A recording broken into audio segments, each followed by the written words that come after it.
మచిలీపట్నంలోన కాళికాన్పేటలో ఉన్న ఒక historical temple గురించి ఇప్పుడు మాట్లాడుకుందాం. మనం చల్లపల్లి జమీందారులు పాలించారనమాట. సో ఈ శివగంగ 1797లో ఎర్లగడ్డ అనికినేని బహదూర్ వాళ్ళు పరిపాలించారు. సో ఆ రాజు ఏంటంటే కాశీ వెళ్ళినప్పుడు అక్కడ కట్టడాలు బాగున్నాయని చెప్పి ఇక్కడికి వచ్చి అదే మళ్ళీ అమలు చేశారనమాట.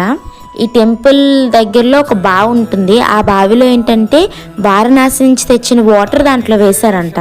ఇక్కడున్న మహిషాసుని అమ్మవారు వాళ్ళ కులదేవత. సో దాని గురించే ఇక్కడ ఈ కట్టడాన్ని కట్టారు.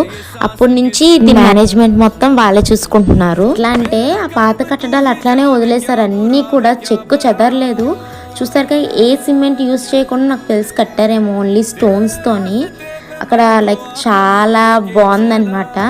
విజిట్ చేయాల్సిన టెంపుల్ అది. మీరు ఖచ్చితంగా లోపల కూడా చాలా అద్భుతంగా ఉంటుంది. మీకు ఇది ఓల్డ్ టెంపుల్ అని ఎట్లా ఐడెంటిఫై అంటే, నార్మల్గా టెంపుల్స్లో ఏంటంటే గంట స్తంభం అనేది కోటింగ్తో ఉంటుంది. బట్ ఇక్కడ ఏంటంటే అట్లా చెట్టును వదిలేస్తారు అంతే, పెట్టిన చెట్టుని. నాకు తెలిసి నేను చూసింది ఏంటంటే 2 గంట స్తంభాలు ఉన్నాయి లోపల. ఇక్కడ లోపల ఫొటోస్ వీడియోస్ తీసుకోకూడదు, కానీ కొంతమంది తీశారు కాబట్టి నేను తీసాను. So that's why. నే కాదు, చాలా మంది అక్కడ ఫొటోస్ దిగుతున్నారు. సో అందుకనే తీసుకున్నాను, లేదంటే నేను తీసుకుపోదును. లోపల కూడా చాలా అద్భుతంగా ఉన్నాయి. డిఫరెంట్ అమ్మవార్లన్నీ రౌండ్గా ఉన్నాయన్నమాట. ఇదే అది అట్లా వుడ్ వదిలేసారనమాట. తీసి పంతులకు కనిపిస్తే ఫోన్ తీసేసుకుంటారు. దర్శనం అయిపోయిన తర్వాత ప్రసాదం కోసం వెళ్ళి ప్రసాదం తినేసి